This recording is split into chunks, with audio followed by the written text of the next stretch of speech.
पाकिस्तानी आवाम और मीडिया पर बहुत से लोगों ने यह सवाल उठाया है कि भारत ड्रोन्स भेजता है और वो शहरों तक पहुंच जाते हैं, तो इनको सरहदों पर ही क्यों नहीं गिरकर इनका कब्रिस्तान बनाता। तो इस हवाले से आपको बता दें कि दरअसल पाकिस्तान आर्मी इंडिया को किस तरह से तड़पा तड़पा कर मार रही है और इंडिया के जदीद ड्रोन्स का हशर कर रही है। इसके पीछे टेक्नोलॉजी वार का ऐसा हथकंडा मौजूद है जो हम पाकिस्तानियों को मालूम नहीं। भारत की जानिब से 7 और 8 मई को पाकिस्तान पर इसराइली 17 ड्रोन्स दागे गए, जिनमें से बेशतर को पाकिस्तान ने हदफ पर पहुंचने से पहले ही नाकारा बना दिया। भारत की जानिब से लाहौर, गुजरावाला, चकवाल, रावलपिंडी, अटक, बहावलपुर, मियाँचोर, उकाड़ा, पाकपतन, एमनाबाद और कराची की तरफ से मिसाइल दागे गए, जिन्हें फोर्सेस ने नाकारा बना दिया। सवाल ये पैदा होता है कि पाकिस्तान ने इन्हें फिजा ही में क्यों नाकारा नहीं बनाया।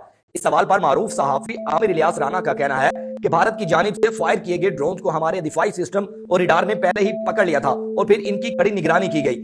इन्होंने फिजा में इन ड्रोन्स को निशाना न बनाने की वजह बयान करते हुए कहा कि भारत की जानिब से फायर किए जाने वाले इसराइली 7 ड्रोन फिजा में 35,000 फीट से ज्यादा बुलंदी पर परवाज करते हैं, जिसके लिए इन्हें निशाना बनाने के लिए तवील फासले तय करने वाले मिसाइल की जरूरत है और इसका तखमीना बहुत ज्यादा आता है।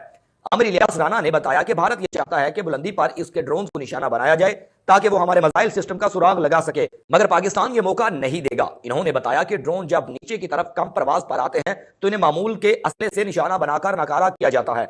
इस हवाले से आपको बता दें कि पाकिस्तान इसराइली ड्रोन्स को गिराने के लिए अपनी तख्लीक करदा टेक्नोलॉजी इस्तेमाल कर रहा है। एक रिपोर्ट के मुताबिक पाकिस्तान की जानिब से ड्रोन्स को नाकारा बनाने के लिए इस्तेमाल होने वाली अहम technology spider anti drone system है, जो कि पाकिस्तान की दिफाई साइंस एंड टेक्नोलॉजी ऑर्गेनाइजेशन डेस्टो और global industrial defence solutions GIDS की मुश्तरका तख्लीक है। यह निजाम 2023 में मुतारिफ कराया गया और इसका मकसद दुश्मन के ड्रोन्स की कम्युनिकेशन न्यूगेशन सिस्टम को जैम करना है। स्पाइडर निजाम 10 किलोमीटर से जायद फासले तक मौसर है और इसमें गाड़ी पर नस्ब और दस्ती वर्जन शामिल हैं। इसराइली ड्रोन्स जदीद इलेक्ट्रॉनिक वारफेयर, AI और रियल टाइम डाटा फीडिंग सलाहियत रखते हैं, जिन्हें नकारा बनाने के लिए किसी भी मुल्क के लिए तकनीकी चैलेंज होता है। इसलिए पाकिस्तान ने इलेक्ट्रोमैग्नेटिक जैमिंग और एंटी ड्रोन सिस्टम की तैयारी पर जोर दिया है।